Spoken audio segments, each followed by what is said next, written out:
মৃত্যুবার্ষিকী, চল্লিশা, 5 দিনের দোয়া মাহফিল, মিলাদ মাহফিল, কোরআন খতম, এগুলো জায়েজ না বেদাত? যদি বেদাত বলা হয় তাহলে মৃত ব্যক্তিদের মাগফিরাতের উদ্দেশ্যে দোয়া মাহফিলগুলোর কি হবে? আমাদের বক্তব্য হলো, যদি হারাম কোনো উপসর্গ অনুষঙ্গ এখানে যুক্ত হয় তাহলে হারাম, আর যদি তা না হয় তাহলে ইসলামের জায়েজ, বৈধ এবং পুণ্যময় কাজ। আসসালামু আলাইকুম রহমতুল্লাহি ওয়াবারাকাতুহু। বিসমিল্লাহ ওয়াসসালাতু ওয়াসসালামু আলা রাসূলিল্লাহ ওয়া মান ওয়ালা, আম্মা বাদ। শুধু দর্শক, আমরা এই বিষয়ে প্রথমে কোরআনে কারীমের দিকে যদি একটু লক্ষ্য করি, সূরাতুল হাশর 10 নম্বর আয়াতের অংশ বিশেষ। আল্লাহ পাক রব্বুল আলামিন বলেছেন, ওয়াল্লাযীনা জাউ মিন বা'দিহিম ইয়াকুলুনা রব্বানা ইগফির লানা ওয়া লিইখওয়ানিনা আল্লাযীনা সাবাকুনা বিল ঈমান। এবং ওই ব্যক্তিরা যারা পরে আসবে তারা বলবে, হে আমাদের রব, আপনি ক্ষমা করুন আমাদেরকে এবং আমাদের ওই ভাইদেরকে আপনি ক্ষমা করুন যারা ঈমান সহকারে আমাদের কাছ থেকে গত হয়েছেন। এই আয়াতে আল্লাহ পাক রব্বুল আলামিন দোয়া শিখাচ্ছেন জীবিত ব্যক্তিদেরকে মৃত ব্যক্তিদের জন্য। দুটি বিষয় এখানে স্পষ্ট, একটা হলো দোয়া করা, আরেকটা হলো সেই দোয়ার রেজাল্ট মৃত ব্যক্তিদের রুহে যায়। কোরআনে কারীমের এই আয়াত দ্বারা এই দুটি জিনিস একেবারে স্পষ্ট। যখন মৃত ব্যক্তিদের রুহে সওয়াব রসানি বা সওয়াবটা পৌঁছে যায় তখন জীবিত ব্যক্তিদের, তখন এই সওয়াব কোন কোন ইবাদত থেকে তাদের কাছে যায়? ইবাদত মুখ্যত 2 প্রকার হয়ে থাকে, একটা হলো ইবাদতে মালিয়া, আরেকটা হলো ইবাদতে বদনিয়া। একটা শারীরিক ইবাদত, আরেকটা অর্থনৈতিক ইবাদত। আমরা এই আয়াতের লিঙ্কে যদি হাদিস শরীফের দিকে যাই তাহলে দুটি হাদিস এখানে আমি কোট করতে চাই। একটি হাদিস আবু দাউদ শরীফের হাদিস, যে হাদিসটি আবু দাউদ শরীফে রাসূল করিম সাল্লাল্লাহু আলাইহি ওয়াসাল্লাম থেকে বর্ণিত হয়েছে। ইমাম আবু দাউদ বর্ণনা করেছেন কিতাবুজ যাকাতের মধ্যে, বাবু ফি ফাদলি সাকিল মা, পানি পান করানো, আরেকজনকে পানি পান করতে দেয়া, এই হলো অধ্যায়ের শিরোনাম। হযরত সাদ বিন উবাদা, ওনার আম্মাজান ইন্তেকাল করেছেন, তখন পাশে ছিলেন না, তিনি দূরে কোথাও ছিলেন। মৃত্যুর পরে, দফন করার পরে পেয়ারা নবী রাসূল করিম সাল্লাল্লাহু আলাইহি ওয়াসাল্লামের কাছে হযরত সাদ বিন উবাদা আসলেন এবং বললেন, ইয়া রাসূলুল্লাহ, ইন্না উম্মা সাদ কাদ মাতাত ফাআইয়ু সাদকাতি আফদাল? ক্বালা আল মা ফাহাফারা বিরান ওয়া ক্বালা হাদিহি লি উম্মি সাদ। নবীজির কাছে বললেন, ইয়া রাসূলুল্লাহ, আমার আম্মাজান ইন্তেকাল করেছেন, আমি কাছে ছিলাম না। অন্য রিওয়ায়াতে আছে আমি যদি কাছে থাকতাম তিনি কিছু দান সাদকা করার ওসিয়ত করতেন। আমি কাছে ছিলাম না বলে তিনি ইন্তেকাল করেছেন, দফন হয়ে গেছে। এখন আমি সন্তান হিসাবে তার জন্য কোনো সাদকা যদি করি তাহলে এটা কোনটা উত্তম হবে? আমার মায়ের রোহে কোনটা যাবে বেশি, উত্তম হবে বেশি? নবীজি জবাব দিলেন, আল মা, খাওয়ার পানি ব্যবস্থা করো, খাবারের পানি। হযরত সাদ বিন উবাদা একটি কূপ খনন করলেন এবং বললেন, এটা উম্মে সাদ মানে আমার আম্মা জানের সওয়াব রাসানির জন্য আমি উৎসর্গ করলাম। নাম দিয়ে দিলেন উম্মে সাদ, বীরে উম্মে সাদ। শুধু দর্শক, এই হাদিসে যেটা প্রমাণিত যে পানির ব্যবস্থা করেছেন। প্রশ্ন হলো, পানি কি করে মানুষ? পানি অনেক কাজে ব্যবহার করে, পানি দিয়ে ওযু করে। তবে পানির কথাই যখন আসে, প্রথম যেই বিষয়টি মাথায় আসে সেটা হলো পানির অপর নাম জীবন, মানে মানুষ পানি পান করে, পানি খায়। তাহলে খাওয়ার পানি ব্যবস্থা করেছেন, উদ্দেশ্য কি? আম্মার সওয়াব রাসানির জন্য। তো খাওয়ার পানি এটা তো খাদ্যদ্রব্য, পানীয় দ্রব্য। তাহলে পানীয় দ্রব্য, খাদ্যদ্রব্য আরেকজনকে দিলে তার সওয়াব মায়ের কবরে, মৃত ব্যক্তির কবরে যায়, তাদের রোহে যায়। আবু দাউদ শরীফের এই সহিহ হাদিস দ্বারা সেটা প্রমাণিত। শুধু দর্শক, যখন খাবার পানির সওয়াব যদি সেখানে যায়, অন্যান্য খাদ্যদ্রব্য যদি মানুষকে খাওয়ানো হয় সেটা রোহে যাবে না এমন কোনো কথা নেই। পোলাও কোরমাও যাবে, মেজবানির খাবারও যাবে। আমরা আমাদের সমাজে যেই 40 মৃত্যুবার্ষিকীগুলো হয় সেগুলো আমরা কি করি? মানুষকে দাওয়াত দেওয়া হয়, ধনী গরিব আত্মীয় স্বজন দাওয়াত দেওয়া হয়, সেখানে কোরআনখানি, দোয়া মাহফিল, দরুদুস সালাম, মিলাদ মাহফিল এবং মৃত ব্যক্তিদের জন্য দোয়া হয় এবং খাবারের পরিবেশন করা হয়। কেউ মিষ্টি জাতীয় খাদ্যদ্রব্য দেয়, কেউ পোলাও কুরমা দেয়, কেউ বিরিয়ানি দেয়, বাস। এখন এই হাদিসে, সাদ বিন উবাদার হাদিসে, যখন খাদ্যদ্রব্য মানুষকে দেওয়ার কারণে সওয়াব রাসানি হয়, এটা যখন প্রমাণিত, পানীয় জিনিস, খাদ্য জিনিস, যে কোনো খাদ্যদ্রব্য মানুষকে দিলে, মানুষকে খাওয়ালে, ধনী হোক গরিব হোক, আত্মীয় অনাত্মীয়, এটা তার রহে যাবে। এটা হলো ইবাদতে মালিয়ার উদাহরণ। অর্থাৎ অর্থনৈতিকভাবে যদি সাদাকা করা হয়, মানুষকে দেওয়া হয়, খাওয়ানো হয়, এটা যে সেখানে যায়, এই হাদিস দ্বারা তার প্রমাণিত। শুধু দর্শক, আরেকটি হাদিস, তাও ইমাম আবু দাউদ রহমতুল্লাহ আলাইহি এবং অন্যান্য হাদিসের কিতাবও আছে। হযরত আবু হুরায়রা রাদিয়াল্লাহু তাআলা আনহু, তিনি যখন একদল হাজি, তারা হজে যাচ্ছেন, তিনি সামনে দাঁড়িয়ে বললেন, মান ইয়াদমান লি মিনকুম আন ইউসাল্লিয়া লি ফি মসজিদিল আশার রাকাতাইন আও আরবান ওয়া ইয়াকুল হাদিহি লি আবি হুরায়রা। তোমরা যারা যাচ্ছ, তোমাদের মধ্যে কেউ যদি আমার পক্ষ থেকে একটু এই গ্যারান্টি, এই জামানত দাও যে আমার জন্য মসজিদে আশারের মধ্যে 2 রাকাত অথবা 4 রাকাত নামাজ পড়ে, বলবে যে এই 2 রাকাত 4 রাকাত নামাজ আমি পড়েছি আবু হুরায়রার উদ্দেশ্যে, আবু হুরায়রার জন্য। কে পারবে? এই হাদিসটি আবু দাউদের হাদিস এবং সেই হাদিস। শুধু দর্শক, এই হাদিস দ্বারাও কি বোঝা গেল? এটা কিন্তু ইবাদতে মালিয়া নয়, এটা ইবাদতে বাদনী, অর্থাৎ বাদনী ইবাদত, শারীরিক ইবাদত। আবু হুরায়রা নবী সাহাবী, তিনি যখন বললেন যে আমার জন্য 2 রাকাত বা 4 রাকাত নামাজ আদায় করে আমার জন্য দোয়া করো, বোঝা গেল ইবাদতে বাদনিয়ার সওয়াবও আরেকজনকে উৎসর্গ করা বৈধ। মুখ্যত 2 প্রকারের ইবাদত, একটা হলো ইবাদতে মালিয়া, এটা আরেকজনের জন্য বা মৃত ব্যক্তিদের জন্য উৎসর্গ করা, এটাও হাদিস দ্বারা প্রমাণিত, আবু দাউদ শরীফের হাদিস। আর ইবাদতে বাদনিয়া, এটার সওয়াবও আরেকজনকে উৎসর্গ করা জায়েজ। কোরআন বলছে মৃত ব্যক্তিদের জন্য দোয়া করো। আমরা হাদিস দ্বারা বুঝলাম ইবাদতে মালিয়া হোক, ইবাদতে বাদনিয়া হোক, দুটোই উৎসর্গ করা যায়, আরেকজনকে দেয়া যায়। শরীয়তে সেই বৈধতা, সেই অপশন খোলা আছে। সম্মানিত দর্শক, এখন আমাদের সমাজে যে মৃত্যুবার্ষিকী এবং চল্লিশা, প্রথমেই বলেছি যদি হারাম কোনো অনুষঙ্গ এখানে যুক্ত হয় তাহলে হারাম। এখন মানুষকে খাবার দেওয়া, এটা তো হারাম হবার কথা নয়। মানুষকে মেহমানদারি করা, এটা তো হারাম হওয়ার কথা নয়। কোরআনে কারীমের আয়াত এবং হাদিস শরীফ দ্বারা এটা প্রমাণিত যে মৃত ব্যক্তিদের জন্য এই সকল অনুষ্ঠান করে দোয়া করা এটা জায়েজ। এখন প্রশ্ন থাকে দিন তারিখ নির্ধারণ করা, যেটা বলা হয়ে থাকে যে একটা তারিখ নির্ধারণ করে 40 দিনেই করতে হবে, 40 দিনে এটা না জায়েজ, 10 দিনে এটা না জায়েজ, মৃত্যুবার্ষিকীর দিনে যেদিন মারা গেছে সেটাও না জায়েজ। শুধু দর্শক, এখানে দিন তারিখ নির্ধারণ করা কেন হয়? দেখুন, দিন তারিখটা নির্ধারণ করা হয় ওই রকম যেমনটি আমরা নামাজের টাইম নির্ধারণ করি। জোহরের নামাজ 1:30টায়, আসরের নামাজ 4:30টায়, এশার নামাজ 7:30টা 8টায়। কেন? কোরআনে কারীম হাদিস শরীফে কি এরকম নামাজের টাইম সুনির্দিষ্ট ঘড়ির কাঁটায় নির্ধারণ করা আছে? না, নির্ধারণ করা নেই। তো আমরা যে নির্ধারণ করি একবারে হারামাইনে তৈবান সহ পৃথিবীর কোন মসজিদে নামাজ নির্ধারণ করা নেই? সব মসজিদে নির্ধারণ করা আছে। শরীয়ত তো 8:30টায় নির্ধারণ করেনি, আপনি কে নির্ধারণ করার? কি কারণে নির্ধারণ করলেন?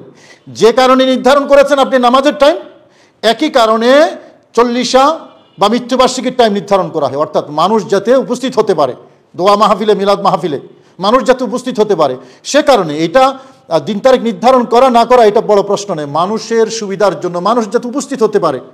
হ্যাঁ, যদি কেউ মনে করে যে 40 দিনেই করতে হবে, অন্য দিনে করা যাবে না, তাহলে সেটার মধ্যে শরীয়তের দৃষ্টিকোণ থেকে সমস্যা আছে। কিন্তু এটা এই নিয়তে করে না যে 40 দিনেই করতে হবে, বরং এই কারণে, এই উদ্দেশ্যে করে, এই কারণে করে মানুষ যাতে ওই নির্দিষ্ট দিনে নির্দিষ্ট সময়ে যাতে উপস্থিত হতে পারে। সুপ্রিয় দর্শক, সাধারণ মানুষের জন্য বোধগম্য হওয়ার জন্য আমার এতটুকুই যথেষ্ট, আমি আজকে যেটুকু আপনাদেরকে বলেছি। এখানে আরেকটা প্রশ্ন থাকে, কেউ কেউ মিলাদ মাহফিল নাম দেয় না, দোয়া মাহফিল নাম দেয়। আবার কেউ কেউ এমন আছেন যে তারা চল্লিশা বা মৃত্যুবার্ষিকী নাম দেয় না, মসজিদে গিয়ে হুজুরকে বলে হুজুর আমার আব্বাজান আজকে মারা গেছেন, একটু দোয়া করবেন, তো হুজুর দোয়া করে দিচ্ছেন, দোয়া মাহফিল হচ্ছে। শুধু দর্শক, এটা একটা শুভঙ্করের ফাঁকি। মিলাদ মাহফিল না বলে দোয়া মাহফিল বলা, চল্লিশে না বলে দোয়া মাহফিল বলা। দোয়া মাহফিল কোথায় আছে? দোয়ার কথা আছে কোরআন হাদিসে, দোয়া মাহফিলের কথা তো নেই। মিলাদ মাহফিলের বিকল্প হিসেবে দোয়া মাহফিল চালিয়ে দিয়ে সবটাই করা হচ্ছে।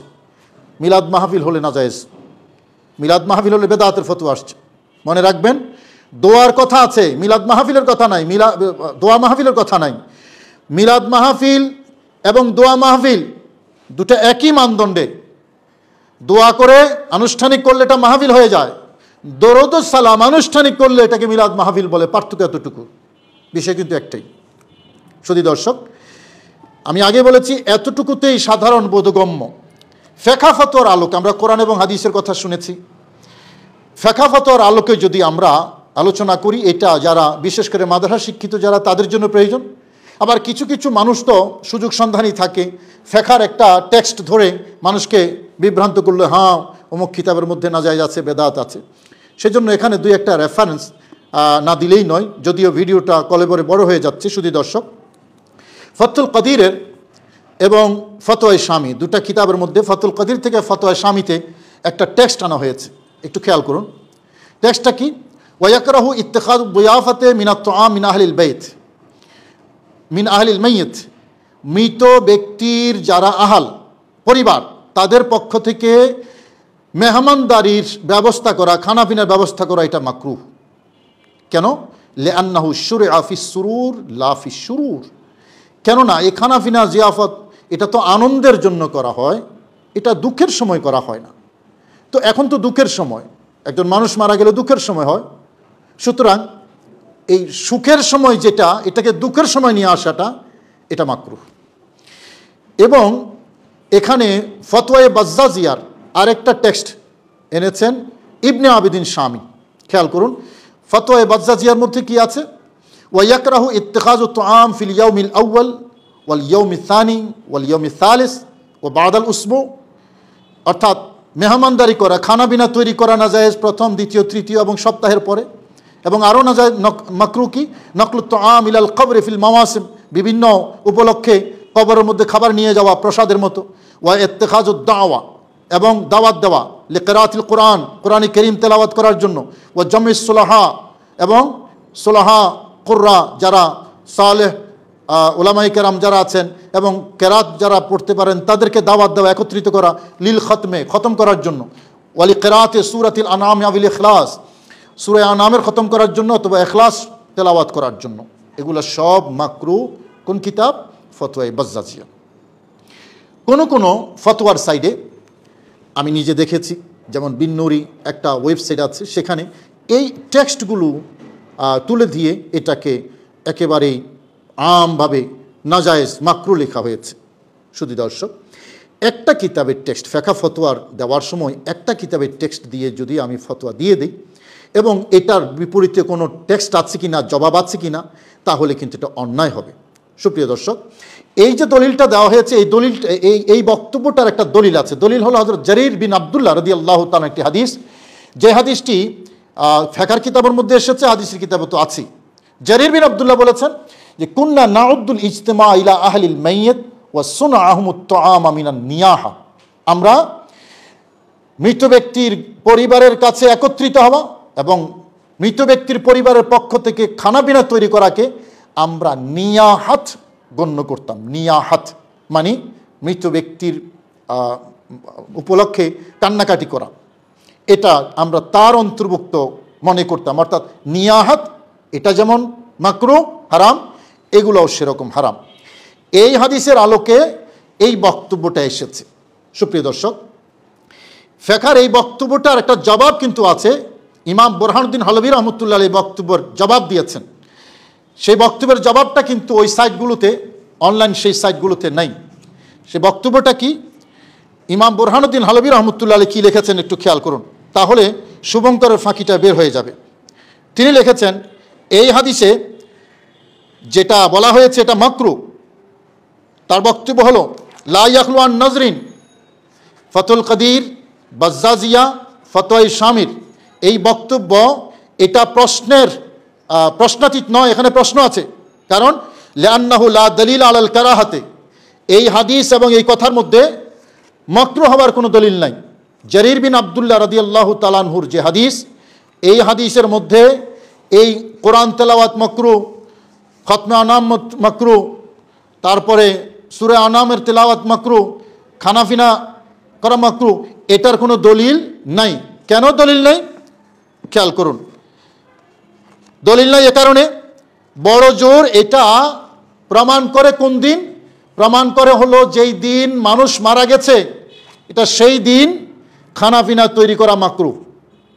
এই হাদিস দ্বারা সেই দিন খানাপিনা নিষেধ হতে পারে, তাও এটা মাকরুহে তানজিহি হতে পারে। তার প্রমাণ কি, তার দলিল কি? কারণ আরেকটি হাদিস আছে পেয়ারা নবী রাসূল করিম সাল্লাল্লাহু আলাইহি ওয়াসাল্লামের পক্ষ থেকে, কোনো এক ব্যক্তি মারা গেলেন। আসিম ইবনে কুলাইবের বর্ণনা, তিনি বর্ণনা করেছেন যে পেয়ারা নবীর সাথে আমরা একটা জানাজার নামাজে বের হলাম, নবীজি জানাজা শেষ করেছেন এবং শেষ করে নবীজি যখন ফিরে আসতেছেন তখন ওই মৃত ব্যক্তির স্ত্রীর পক্ষ থেকে একজন আহ্বানকারী পেয়ারা নবী রাসূল করিম সাল্লাল্লাহু আলাইহি ওয়াসাল্লামকে দাওয়াত দিয়েছেন। দাওয়াত দিয়ে নবীকে বলেছেন, ইয়া রাসূলুল্লাহ, আমার ঘরে আপনি দাওয়াত গ্রহণ করুন। নবীজি দাওয়াত গ্রহণ করেছেন। যাওয়ার পরে সেদিনই জাস্ট দফন করে আসলেন মাত্র, সেদিনে খাবার তৈরি করা হয়েছে, নবীজির সামনে খাবার দিয়েছেন, নবীজিও খেয়েছেন, সাহাবায়ে কেরামও খেয়েছেন। তাহলে জারীর বিন আব্দুল্লাহ রাদিয়াল্লাহু তাআলার যে হাদিস আর এই হাদিস দুটাকে যদি আমরা একসাথে অ্যাসেসমেন্ট করি তাহলে মাকরুহ প্রমাণিত হয় না। তারপরও উলামায়ে কেরাম 3 দিনের কথা বলেছেন, যে 3 দিন যেহেতু শোকের দিন, সুতরাং এই 3 দিন খানাপিনা ব্যবস্থা করা মৃত ব্যক্তির পরিবারের পক্ষ থেকে এটা নাজায়েজ। শুধু দর্শক দেখুন ফতোয়া আলমগীরের মধ্যে, ফতোয়া আলমগীরের কথাটা শুনুন, ওয়ালা ইউবাহু ইত্তিখাযু দিয়াফাতি সালাসাতা আইয়ামিন ফি আইয়ামিল মুসিবা, একেবারে স্পষ্ট। অর্থাৎ মুসিবতের যে 3 দিন, সেই 3 দিন মেহমানদারির ব্যবস্থা করা মৃত ব্যক্তির পরিবারের পক্ষ থেকে এটা বৈধ নয়। কি বোঝা গেল? 3 দিনের পরে বৈধ, যেটা আমরা হাদিসের আলোকে বলেছি মৃত ব্যক্তির সওয়াব রাসানের জন্য এটা জায়েজ আছে। এবং এটা তো ফতোয়া আলমগীরি, ফতোয়া বাজ্জাজিয়া, ফতোয়া তাতারখানিয়া, ফতোয়া তাতারখানিয়ার মধ্যে, এটা হানিফি মাযহাবের বিখ্যাত একটা ফতোয়ার কিতাব, বলেছেন ওয়ালা ইউবাহু ইত্তিখাযু দিয়াফাতি ইনদা সালাসাতি আইয়ামিন, 3 দিন পর্যন্ত মেহমানদারি করা মৃত ব্যক্তির পরিবারের পক্ষ থেকে বৈধ নয়। কি বোঝা গেল? নবীজি সাল্লাল্লাহু আলাইহি ওয়াসাল্লামের হাদিস এবং ফিকহার টেক্সটগুলোর আলোকে 3 দিনের পরে মৃত ব্যক্তির সওয়াব রাসানির জন্য, তার মাগফিরাতের জন্য যেই দোয়া মাহফিলের নামে হোক, মিলাদ মাহফিল নামে হোক, 40-এর নামে হোক, 40 দিনে হোক বা অন্য দিনে হোক, মৃত্যুবার্ষিকীর নামে হোক, মৃত্যুবার্ষিকীর দিনে হোক বা অন্য দিনে হোক, ঘরে হোক, মসজিদে হোক, ইন্ডিভিজুয়ালি হোক বা আনুষ্ঠানিকভাবে হোক, যেভাবে হয় এই অনুষ্ঠানগুলো এবং তাদের জন্য মেহমানদের জন্য মেহমানদারি করা ইসলামী শরীয়তের আলোকে বৈধ, হোক সেটা ইবাদতে মালিয়ার অন্তর্ভুক্ত অথবা ইবাদতে বাদনিয়ার অন্তর্ভুক্ত, যেটাই হোক মৃত ব্যক্তির কাছে সেই সওয়াবটা যাবে, তারা উপকৃত হবে। শুধু দর্শক আমরা তো সংক্ষেপে বললাম, আরও বিস্তারিত বহু আলোচনা আছে। ইমাম ইবনে কাইয়ুম কিতাবুর রূহের মধ্যে বিস্তারিত আলোচনা করেছেন, জালালউদ্দিন সুয়ুতী আলোচনা করেছেন, ইবনে রজব হাম্বলী আলোচনা করেছেন। শুধুমাত্র একটা টেক্সট উল্লেখ করে বিভ্রান্তির সৃষ্টি করা এটা খুবই দুঃখজনক। অনুষ্ঠানের শেষে আমরা যে কথাটি বলবো, মাকাসিদে শরিয়া, শরীয়তের উদ্দেশ্য কি, আল্লাহ এবং রাসূলের উদ্দেশ্য কি? উদ্দেশ্য হলো মৃত ব্যক্তির নাজাত। আল্লাহ এবং রাসূল চান, শরীয়ত চায় মৃত ব্যক্তি নাজাত, যেভাবে হোক নাজাত পেয়ে যাক সে কারণে ঈমান সহকারে যদি একজন মানুষ যায়, তার জন্য একটা দরজা খোলা রাখা হয়েছে তার উপকারের জন্য, যদি ঈমান থাকে। যেহেতু শরীয়তের মকসদ হলো তার উপকার, তার নাজাত, তো এই যে মকসদে শরঈ, সেই মকসদে শরঈ এটা ফুলফিল হবে বেদাত ফতোয়া দিলে নাকি উইন্ডোটা খোলা রাখলে? আমি আপনি বেদাত ফতোয়া দিয়ে যদি এই তেলাওয়াত, এই মাহফিল, এই দোয়াগুলো যদি আমরা বন্ধ করে দেই, এই সাদকাগুলো যদি বন্ধ করে দেই, তাহলে মকসদে শরঈ যেটা, শরীয়তের মকসদ যেটা, এটা ফুলফিল হচ্ছে না, মৃত ব্যক্তি উপকৃত হচ্ছে না। সে কারণেই শরীয়ত এই উইন্ডোটা খোলা রেখেছে, সাদকায়ে জারিয়া ইল্লা মিন সালাস, 3টি যেই সদর রাস্তা আছে সেই রাস্তা দিয়ে সেখানে যায়। এই উইন্ডোগুলো কেন খোলা রেখেছেন? ওই মকসদের শরীরের কারণে। শুধু দর্শক, 40 মৃত্যুবার্ষিকী হাদিস দ্বারা প্রমাণিত, এটা যে দিনে হোক, 40 দিনে হোক বা অন্য যে কোনো দিনে হোক, মৃত ব্যক্তির জন্য দোয়া করা, নামে কিছু যায় আসে না। এরকম বহু নাম আমরা দিয়ে দিচ্ছি বহু জায়গায়, সেগুলো নাজায়েজ হচ্ছে না। নামের জিনিস নয়, কামের জিনিস। কাজটা যদি জায়েজ হয় তাহলে এটা জায়েজ। হ্যাঁ, এখন এই অনুষ্ঠানগুলো করতে গিয়ে কোনো নাজায়েজ উপসর্গ যদি যুক্ত হয়, যেমন কিতাবের মধ্যে আছে, এই ফতোয়া এই স্বামীর মধ্যে আছে, কেউ তাকাব্বুরের জন্য, লোক দেখানোর জন্য করেছে জিয়াফত, বিশাল জিয়াফত, গরু 10টা 20টা জবাই করেছে, এটা নাজায়েজ হবে। কেন?